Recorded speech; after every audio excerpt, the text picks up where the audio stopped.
Her fans say she is the queen of the American track scene, a young lady who has recorded blistering times on the track, who even the likes of a Justin Gatlin compares to the legendary Florence Griffith Joyner. She has millions of devoted fans across the globe. Her name often elicits anger, defense, praise, support, shock, disappointment, confusion. But let's put all that emotion aside. Let's discuss the truth about Shá Carri Richardson. Few events have already impacted her career.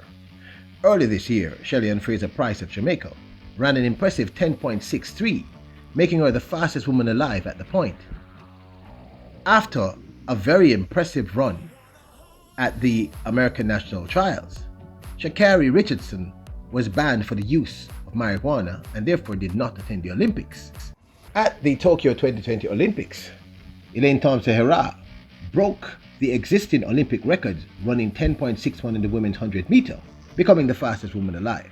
Then the Jamaicans swept in 1, 2, 3. With Shericka Jackson in third, Shelly-Ann Fraser-Pryce in second, and of course, Elaine Thompson-Herah in first.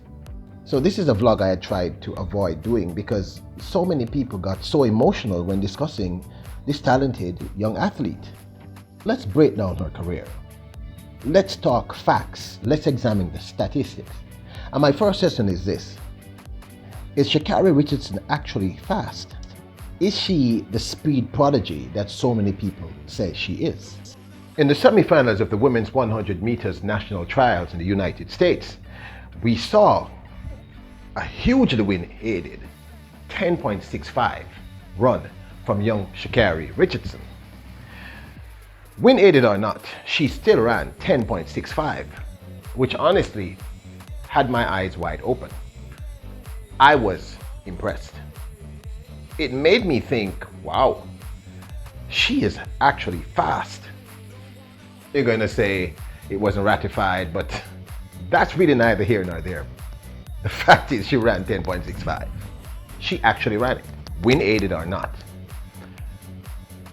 About it. How many women do you know, or I know, who have run sub 10.7? Running for LSU in 2019, young Richardson broke the collegiate record with a very impressive 10.75. Again, clearly, she can run fast. That can't be argued. This young lady, that's an impressive time, 10.75. At the time, she represented LSU as a freshman and caught the attention of the entire world. In 2016, while attending the Dallas Carter High School at the Texas State meet, she ran a very impressive 11.58, dominating the field, winning by a clear 5 meters. So even in high school, she had raw speed. Following the statistics, I'm establishing Shá Carri Richardson can run fast. Then earlier this year, the 21-year-old Richardson at the Miramar Invitational in the 100-meter event run a spectacular 10.72, and the attention of the entire athletic world, in fact, of the world, is focused on this young lady. Clearly, Shá Carri Richardson can go fast. Now there's a secondary element to this conversation. It is the immense popularity of this young lady, the dedication of her fans from across the globe, millions of people following her on social media. And the truth is, she has brought the attention of millions of persons to the sport, which is a positive, to be honest with you. I mean, people who are not necessarily track persons are definitely fans of Shá Carri Richardson. I mean, 2.4 million people following you on Instagram and over 500,000 people following you on Twitter. Numbers don't lie. That fan element, that devotion, that ability to attract millions of people from across the globe to the sport is important and a plus for the sport. But these new fans are really here based on a kind of cult of personality. They're just beginning to know the sport, and it's imperative that we keep them here. she has managed to bring them here. Now, I'm no psychiatrist or psychologist, but I think we can all state that these people love and adore this young talent. If you're bringing in numbers like this in terms of viewership, then sponsors are going to love you. The Nikes of the world, they're going to love you for obvious reasons, because clearly with the more eyeballs you can have focused on you, is the better for your sponsors. And once your sponsors are happy, it means the athlete and hopefully other athletes will be earning good money, which they generally deserve. So we've established it. Shá Carri Richardson is fast. She's capable of great speeds. I mean, a ratified 10.72 is nothing to scoff at. That's serious speed. For a 21-year-old, that's serious speed. Being in the top 8 fastest women, that's serious speed. So we know she can run. We also know her popularity is good for the sport. She has attracted an entire new audience to track and field, and that's also a huge positive.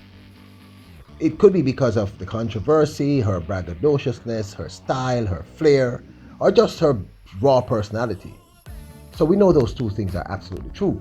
But then a few events conspired to bring about some sort of change.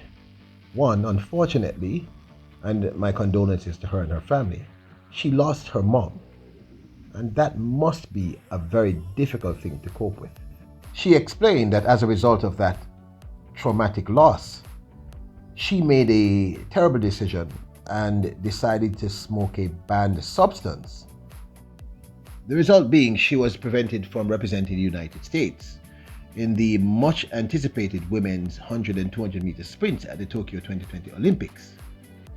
Remember I said earlier that the Jamaicans had also impacted her. Shelly-Ann Fraser-Pryce's time, Elaine Thompson-Herah's time.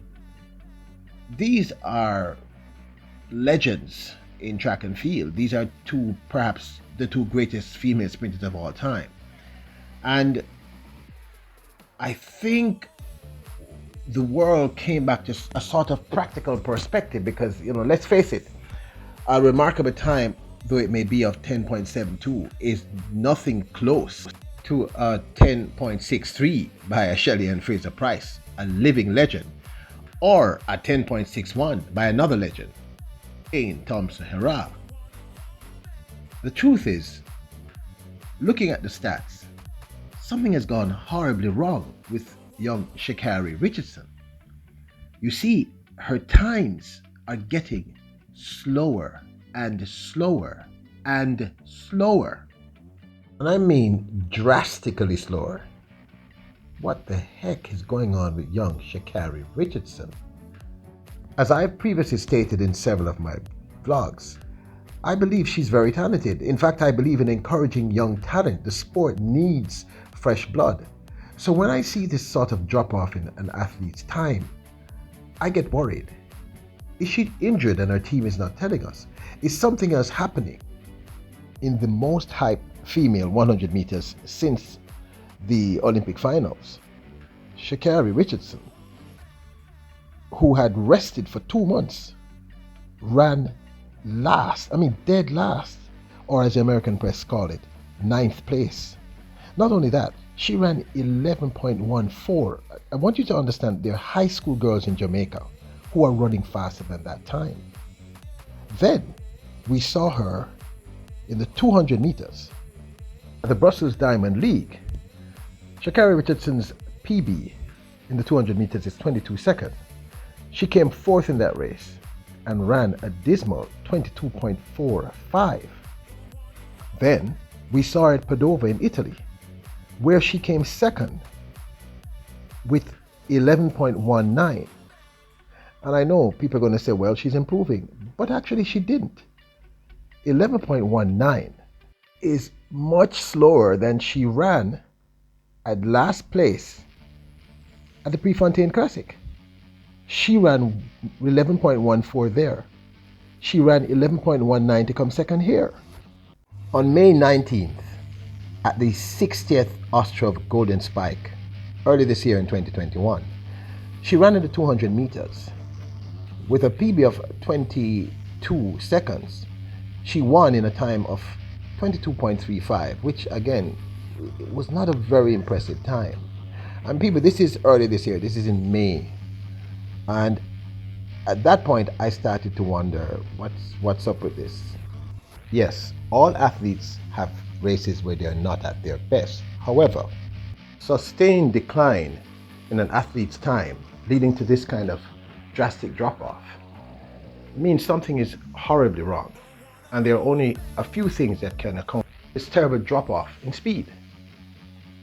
Join me for part 2 of The Truth About Shá Carri Richardson, where we'll once again put aside all these emotions and look at the facts, the science, the statistics, and we'll examine the few things that could explain why this is happening to young Shá Carri Richardson. I would love to hear your thoughts, and as always, bless up.